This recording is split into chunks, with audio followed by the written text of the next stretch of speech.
Voilà, merci très cher internaute de 3W Bongania Media. Merci à vous, très chers téléspectateurs. Encore une fois, vous êtes toujours dans le stade de martyr. Tu as assisté bongo cérémonie. Il y a obsèque, il y a le docteur Etienne Tshisekedi. Aujourd'hui, Azali élevé au rang, il y a héros national, donc héros national s'il faut le dire. Et nous sommes ici sur ce plateau circonstanciel. Tozalia Wana, Ligue de jeunes. Ndebomoni, Ligue de jeunes, UDPS Ligue de jeunes, section Lingwala. Nous sommes là, presque pas vraiment toute la base, mais sauf presque moi, comité, membre, au Basali, qui dirige Ligue de jeunes. Wana, le président est là, le président Mbote. Mbote, papa journaliste. Habité ceux qui biso toyebio très bien, mais à chaque fois, internaute Babaki Samara. Rapidement, est-ce que vous pouvez moi récap sur yo après ndeko bazolanda biso? Merci, ngai eza président Guillaume Ilunga, Ligue des jeunes Lingwala. Et na simalanga naza na vice-président, naza na secrétaire, naza na ba membre du comité bazaliwana. Bref, nde toza pour le moment, mais le reste des membres basaba keti place oyo to kabola moi quelque chose. OK, mutuna ezali kaka boye. Lelo yo touti biso nyonso ko assister na obsèque. Il y a le docteur Etienne Tshisekedi, élevé na rang et à héros nationaux, entre autres Emery Patrice Lumumba, Musée Laurent Désiré et Kabila aujourd'hui, le docteur Etienne Tshisekedi, le président de l'UDPS, et Salibino Non Ndengenini, en tant que base, en tant que membre, combattant, il y a UDPS. En tout cas, tous fiers nango. Étant que non, le peuple congolais, étant que membre de l'UDPS, ils ont vraiment essayé de makasi. Pambate, il fallait soukaboy. C'est un grand esprit. Et Koko, ma héros, ils ont peut-être un sommet dans l'État, côté à l'église, peut-être Baba Santou. En tout cas, il mérite ça. Vie combat, vie détermination na ta litoyo. En tout cas, Koko ma héros et puis si biso esengo makasi. Ndenge to lela ki yango, ndenge to senga ki yango na misala oyo asaleli Congo. En tout cas, nzamba yokaki pe lelo to monike ko kisabi. Pona bato nyonso baza contre, en fait bango contre pona bango bazolo ba asali nini po mériter titre wana nini asali pona mboka. Okoki ko expliquer nini, to okoki ko bana bango nini pona bato nyonso wana. Et là, on a encore liboso dans nini. Bato balo bake pour la nini a comme héros. Surtout bito analyser froidement. Tolo bake. Ce qui ezalaki ke aza logoté, mais banga lo bapeli kamuna été. Ce qui ezalaki logoté, banga bali kamuna été. C'est que ndenge efika ba lo ba tirer déjà. Il est aza mutu normalité, aza mutu wa batu nyo sauter. C'est que aza na moi particularité morbo yango esala ke azala oyo bango acha moi nakoloba ambiance au monde na kati ya ba divergence ba kanisi ya bato to bato ba mona ngo ke eza bongo te eza etali bango za point de vue na bango to ko boyango te mais misala ya Tshisekedi et éprouvé Tshisekedi na niveau na ye Tshisekedi aza likola Mandela Tshisekedi aza likola Gandhi c'est différent bango so basali combat moko ya démocratie ya non violence mais quelque part Mandela côté qui dose armée toi ansa azwa branche armée Gandhi balbiye azaki malgré nako revendiquer ba droit ya bato mais anda okima et moment na yebeli na ki exil mais à la différence entre bango na Tshisekedi ando aksimi minduki te pe akende exil te ta place c'est ça la différence bango ngwana bon choix na bango libre choix toko boya tout la démocratie libre opinion na bango baza na droit ko ko boya mais il faut pas prouver yango babo yango sur quelle base. Surtout, par sentiment, par rapport à Misala, c'est du concret. C'est quelqu'un qui se donne pour les autres et ainsi de suite. Voilà. Maintenant, pour ne pas vous prendre aussi beaucoup de temps, parce que après obsèque, après la cérémonie nyonso et au sein peut-être besoin moins temps à se reposer. Je sais pas, vous avez un message peut-être à relancer. Mingi, na ba jeune, ils appellent na ba jeune, monsieur sur Lingwala. mais baza lisusu na kini te na Congo te bakoma déjà ailleurs mais bazolanda biso à travers cette site na biso ya www.bongania media. Message nous ko lancer na ba jeune nyonso ya UDPS en général mais en particulier ba jeune ya lingwala esika oyo wapi yo ozali kokamba. Na le ballon liboso ke tozala inu par rapport à matanga Tshisekedi. Ta ndenge Tshisekedi azongi to kudie unité ya UDPS ezonga. Ta yena za symbole ya unité, za symbole ya justice, za symbole ya démocratie, za symbole ya constance ya résistance. Ba combattant nyonso na monde na Congo na Kinshasa partout en tout cas to sengi unité ya UDPS. Pona ba jeune ali UDPS ya niveau ya Kinshasa pe ya Congo mobimba en tout cas to soutenir Fachi. Ta combat oyo eza combat na biso. To ya kokota na combat na bavie to komisi likambango place fallait to komisa Joshua memi biso na kati ya terre promise to koti. Il faut to conserver combat au na ba valeur démocratique. To particulièrement ba jeune ya lingwa en tout cas to la très déterminé, to la vraiment très vigilant pe ba jeune so de personnes la très déterminé très vite. To accompagner chef de l'état na action na.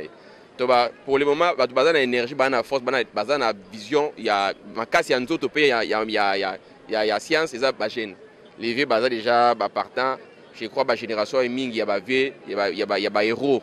Tshisekedi ba souté. To combat oyo ya état de droit, ya ko réaliser état de droit d'après vision ya vieux za na maboko ya jeunesse. To za la distraité to landa bilobela te ba lobaki bo basalaki bo non. To soutenir chef de l'état, to kota na vision ya héros na biso, to concrétiser état de droit yango. A komisi biso to komi na kati ya mboka oyo fo état de droit sala parce que faut to tonga mboka ngo état de droit yango. Faut to tonga yango to tonga justice. En tout cas, c'est ça. To kota na vision ya Fachi. Voilà, nous aurons une dernière question au Tunayo, mais avant tout, n'habitez ceux qui le réalisateur va permettre moi message moko il y a 30 secondes il y a bandeko oyo bazana sima mutu moko s'est présenté à lancer moi message il pas ya jeune ne soit ko ndabiso to habiter ko bandana na vice-président le vice-président oui ndeko journaliste ngai ndeko Yannick Kiangebeni naza premier vice-président chargé organisation politique et administrative na section Lingwala. Moi message na ba jeune et puis moi résumé mukié par rapport à ndenge matanga et cérémonie nyonso dans le calme incident salamité. Donc biso tozala ki wana pona kolela oza pona biso icône oza ki bibliothèque donc na parachever maloba moko au terre mort africain loba Amadou Ampateba abiso ki vière akufi na Afrique eza lokwa dictionnaire o eziki. Donc tout ko perdre muto monene na partie. Heureusement a créé qui biso ba petit Tshisekedi oh lelo tozo continuer combat na ye na kosenga ba jeune la lingwala ba telema bazala uni to continuer combat oyo papa Etienne Tshisekedi atikeli biso donc tozala déterminé parce que papa atikeli biso vaccin mo za na biso alongola biso ko banga pour to affronter makambo eza ya minene donc respect à ba texte yango tozolanda to kosenga pe Fachi pour la bateau bazar pemene ba alanda kaka lokolo ya papa Etienne Tshisekedi oza respect à ba texte donc on a ngalba na mkusi yango voilà avant tout qu'il n'est pas bandeko to une de causes juste na droite na ngai na sima mon message moko ko lancer pa bandeko bazotala biso. Oui merci journaliste ngako na ngai Lionel Okongo naza membre na kati ya Ligue de Jeunes section Lingwala toye awa pona olila ngana benga kai papa te mena benga kai koko makambo koko na biso sali oyo banda ko loba eza yango te mais lelo to perdre koko na biso toza ko lele na mai na miso eza pashi na motema ngana benga kaye l'intelligence à la sagesse papa na makambo oyo atiki na mboka oyo eza pashi poto so moto ko la papa Tshisekedi ko la koko Tshisekedi eza pashi na motema mais na ko senga na ba jeune na lingwala tozala uni tozala soudé to soutenir mutu oyo atikeli biso ezande président Fachi ayeba ki de quoi banda ko préparer ngana benga ka président Fachi aza papa po ngai pa na ina za koko atikeli biso papa oyo na kombo ya président Fachi alandaga idéologie ya koko na biso biso pe to ko soutenir action na ye ndenge koko ayebisa biso atikela papa na biso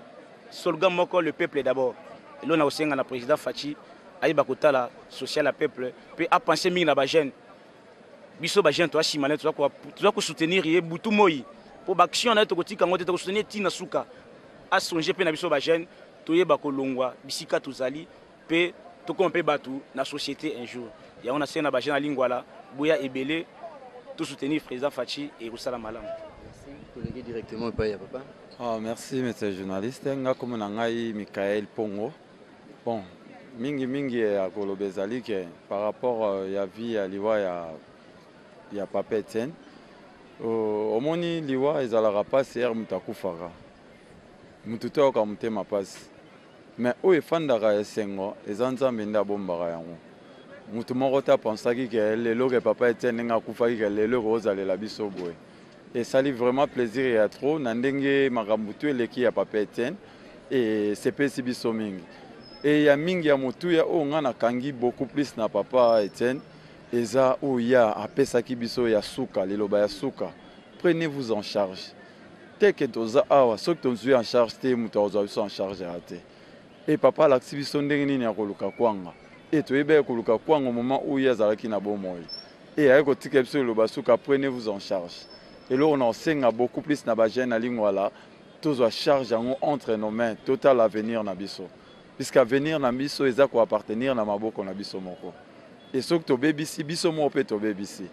Alors tu soutenir notre président, total à gauche, droite, total la vision et ambo canabiso, à travers ya président de la République et namabo canabiso air to soutenir et ndembo canabiso et keliboso.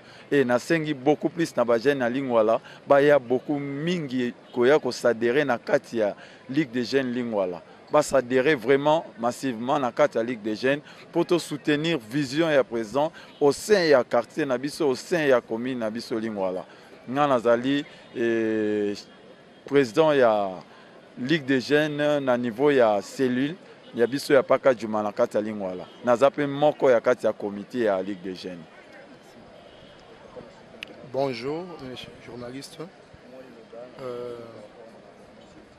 Nga komo na Patrick Ngoi, naza secrétaire exécutif na niveau ya section ya Lingwala. Dans nengo moniteur qui a pour ba dernier hommage pas école na biso waza héros national pour na biso. Donc pour na koko ba na ba jeune na biso ya Lingwala. Et ko tia to sala eza to bunda combat. Il y a une idéologie ya président atika ki maloba na ye to concrétiser yango ba valeur o banaki ko communiquer biso o eza valeur ya discipline démocratie bisika nyonso tozali toyeba kosala tout pour ezala respecter donc yango wana et puis bana nyonso alingwaka ba adhérer massivement na kati ya parti donc yango wana azosenga bango. Donc, va précéder juste le maloba na ngai mutu ngaki ba condition nini ou ekoki kozala pour que mutu asadhérer. Mais ça peut na mutu mo lobaki na bandeli. Aza jeune lingwala mais azala susu na mboka Congo te akenda na ailleurs. Ba ko bazana besoin asadhérer kaka atong na sei la lingwala. Est-ce que c'est possible et quelles sont de conditions et puis pourquoi pas un numéro de contact il y a section lingwala. Bon, pour adhérer à la Ligue des jeunes, on a eu deux pièces, c'est simple. Là, à d'abord, pour participer à la réunion, aux 8 fiches d'adhésion, au remplir, au sombi carte nayo, et au PC de cotisation nayo, comme c'est douane la cotisation mensuelle, au PC de cotisation, au sombi carte nayo, au remplir fiche d'adhésion nayo, et tu participes à des activités à partir. Aux awala d'office, aux membres de la Ligue des jeunes. Alors, numéro de contact, les alliés, na banderole Pesali, ils ont 089 81 91 262. Et 089 81 91 262. Voilà, ils ont numéro de contact de la Ligue des jeunes Lingwala. Ça, avec votre autorisation, na Pesimbote na Joli Kalanga, en dirait États-Unis. On a grandi pour combattante à Mounene aux États-Unis. Maman Songi Ambeli. En tout cas, président Guillaume Apesio Mbote, l'île de Bandagi te commune à Souka. Tu vas continuer ce qu'on a gardé la terre promise déjà pour nous retourner état des droits.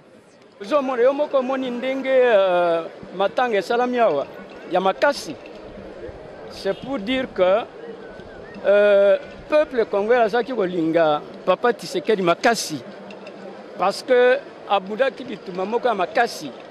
Et puis, bino boza jeune bozo comprendre thème ce que moni bitumba banaki na 1980 surtout 87 hein, parce que il y a commis populaire banda 1987 leur salaki meeting kakawa Hein, le 4 janvier 87 déjà qui est anniversaire, il y a Premier ministre Patrice Emery Lumumba, il y a lobby, le collège qui n'a pas accord signé entre IDPS, au accord il y a Badolite, et Zaki, Bamusu Bazobla, non, et ça tendance, IDPS c'est comme tendance à un père. Il y a l'ingé qui a fait sa version et Zaki meeting moko ya makasi parce que batu mi bakofa ki mkolona Bamusu babwaka bango na mai. Mokolwana Tshisekedi vraiment a montré qu'il est résistant devant Mobutu. Bana Mokolwana ti le rayo kofa kaka combat na yezali kaka comme ça ni à gauche ni à droite. Pas de compromission. Donc voilà, c'est pour que tu bien qu'il sphinx délimité. Je veux dire Mouta Zaka ferme na ba conviction na ye à cause de ce matin. Est-ce que Docteur Etienne Tshisekedi a mérité Kiro national? Oh, papa. Papa, est-ce que vous savez ce qu'il était? Hein? Mouta Bounaki na Mobutu. Tu sais du temps de Mobutu, mon cher Ezaki Nini. Ce que vous en d'accord, que ça la critique contre Mobutu, moi, Nazali, maman, moi, c'est Nazali, on a quoi le bamba comme Mobutu. Mais bango, 13 ans, on a la lettre de 13. Hein? Na 79 na lettre on va dénoncer dérive dictatoriale à Mobutu, c'est-à-dire azo kumbamboko le kola kezali loko na mbongo tout ça azo occuper tema comme peuple et c'était il fallait vraiment être Etienne Tshisekedi pour continuer combat wana parce que mingi ba kimaki oyebi bazaki 13 mais lelo ce qui au tali je crois ça ne fait même pas 3. Donc, il mérite parce qu'il y a mis balai. Yende Moutafongoli biso miso pour contester la dictature. Yende Moutafongoli biso miso pour démocratie et côté pas na biso. Surtout celle de l'élection 2 fois, même s'il y a eu des problèmes, c'est grâce à Tshisekedi. Alors, pour le combat qu'on a mené, pour le combat de démocratie veut dire qu'il y a développement à pays. Il le mérite pleinement passé pour les amouteurs de peste, mais Tshisekedi mérite d'être proclamé héros national. Et je crois qu'il va l'être. Merci. Comme on a connu Moulumba, nous sommes membres cofondateurs de l'UDPS, nous sommes représentants de l'UDPS dans les années 80. Nous sommes l'UDPS à zéro. Le logo de l'UDPS, le secrétaire national de la plan de l'UDPS. Donc, tout le IDPS na makila. C'est parce que le président Tshisekedi a côté na histoire par la grande porte. A côté na histoire par la grande porte, pe a que IDPS peut côté na histoire na grande porte. La génération future, plus jamais pas qu'on bosse na Etienne Tshisekedi. Donc, ma polémique on a dans le sens parce que héros azamutu oyo azobundela bandeko na ye ozo sacrifier pour na bango nani akoloba ke IDPS Tshisekedi abundi pour na mboko ete nani akoloba ke atie vina ya danger te pour na mboko asala yango donc azomérité nyonso wana oyo toko retenir eza nini eza que bacongolais va se prendre en charge parce que soki tolingi makambo changer na mboka faut investir tozala prêt à se sacrifier sinon eza vie facile. Tout ce que nous avons fait, c'est que nous avons fait des choses qui sont très importantes. Tout ce que nous avons fait, c'est que nous avons tout changé. Nous avons fait très bien. La richesse est belle, tout se sacrifier, tout se faire, tout s'engager, tout changer. Peut-être continuer de vivre besoin de changer. Donc on a des leçons importantes par comment ce que j'ai eu de peste. Bon, si l'organisation matin a salimi bien boé, pays mingi ezali représenté na derrière il y a Etienne Tshisekedi wa Moulumba ko le bani par rapport. C'est un symbole important. Mais tout tirer par les leçons, c'est que tout ça est important. IDPS a tiré par les leçons. Les autres jours, IDPS a division interne, conflit interne. Ils ont la sensité de profiter d'un événement où tous ensemble, IDPS est parti moko. Parce que IDPS est belé, vous avez une idéologie différente. Puisque ça a une ambition personnelle. tous ensemble, pour tous celles, moi, Nabiso comme président de la République, pour tous celles que le gouvernement a géré, pour tout remplir les conditions pour permettre que deuxième partie du programme Nabiso, Union pour la démocratie et le progrès social. Ce qui est démocratie, c'est comme déjà, le progrès social est athée. Le progrès social, c'est le gouvernement a géré. Pour gérer, il faut avoir un parti fort, ils ont pesé dans la vie politique. Tout ça, on a pas remplir deuxième partie, on a le progrès social, la condition de vie à Congolais. Touti Nesengo, Touti Kosepela, on a lit, oui, exagiste, il y a papa Etienne Tshisekedi. Lit Oyo, Batu Mususu Balinga qui va charconiser Yango, Babebisa Yango, Banyatango na Makolo, mais Nzamba Zamunene, a Sungi Biso, pour être les loyo, Tshisekedi aza héros national. Donc, bitumba wana oyo papa Etienne Tshisekedi abundaki nde omonaki na Genève bimisaki Fayulu na batu na ye. Batu wana babandaki koya po babebisa ba Congolais parce que batu tout d'abord batu ya palu balingaki babebisa liti ya papa Etienne Tshisekedi neti ke eza ya baluba. Mais liti wana ezaki ya baluba te ezaki pona peuple congolais a jouir na bonheur na ye. Na yebi na tango Mobutu Tshisekedi azaki kokota na selepo bokutana na Mobutu achelo boko na poche. Journaliste français atunaki ye alobiete ndenge nini yo oza intellectuel oza docteur ozo telema liboso ya président de la République achelo boko na poche. Papa Etienne Tshisekedi alobaki na journaliste français wana boye alobi na ye nazo sala pona la kisaba Zaïrois ke Zaïre ezali ya Mobutu te. Lelo yo bitumba na ye nde omonaki babimisaki Fayulu. Fayulu azaki sima ya Fachi ata na rassemblement. Kaka na ngonga muke etikali tokende maponami Fayulu ayeko bimaki aza leader. Ki leader ya Fayulu lelo amonanite alingaki azwalite ya papa Etienne Tshisekedi ekomba ya yeke ye aza fils. Mais lelo yo mwana oya botami na tata na ye. Biso nous sommes des Africains. Biso toza ba Africain. Africain nini adage lingala ezoloba ete soki okoboya mutu na biloko kolia mais na liwa te. Lelo yo ba Congolais nyonso na ba étranger ba yeko honorer papa Etienne Tshisekedi mais Fayulu monanité Kabila monanité babanda kolobaki Kabila za père de la démocratie.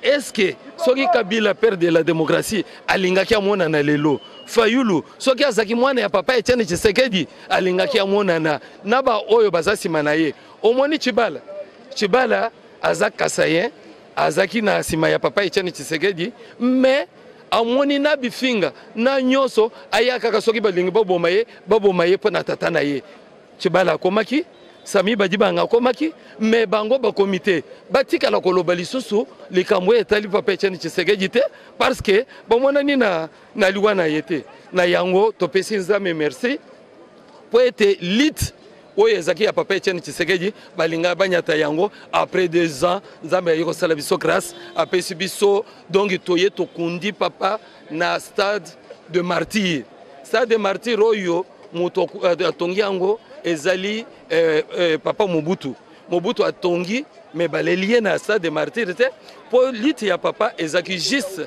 abundaki po nekolo yangwana toleli na martyr mais Mobutu bakeko kunda ye bakeko lela ye na Maroc. C'est pour cela tozo sepela que président Félix Tshisekedi azwaliti o ezaki ya papa po biso nyonso za na sima na ye totie maboko po ye pe akende liboso biso tozolanda ye mutu moko te akotelemela po na état de droit oyo ekoti na Congo e mutu moko te akotikala kotelemela yango oyo ezaki complot ya bato ya Genève lelo yo nde tosukisi bitumba ya bato ya Genève tobandi état de droit avec Félix Etienne Tshisekedi. Merci. Merci Président Guillaume, merci à Dimitri Bongania, merci à vous aussi très chers internautes au Bozalaki vraiment branché ce côté Bolandi Biso et Bandeliti Nasuka, merci Nabino Nyoso, ciao.